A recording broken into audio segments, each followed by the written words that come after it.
kapalaran na Aquarius ngayong araw ng April 9. Aquarius.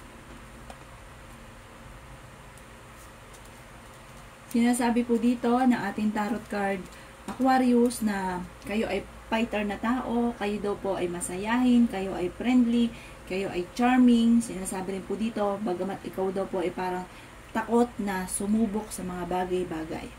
Sinasabi rin po dito na kayo daw po ay may isang babae na pagka may pera ay talaga namang napaka-generous.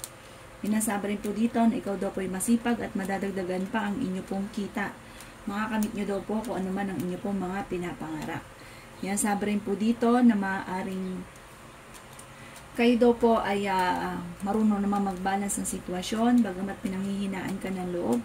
Sinasabi rin po dito na maaaring sa ngayon ay ang problema ninyo ay tinuturing nyo na isang bangungot.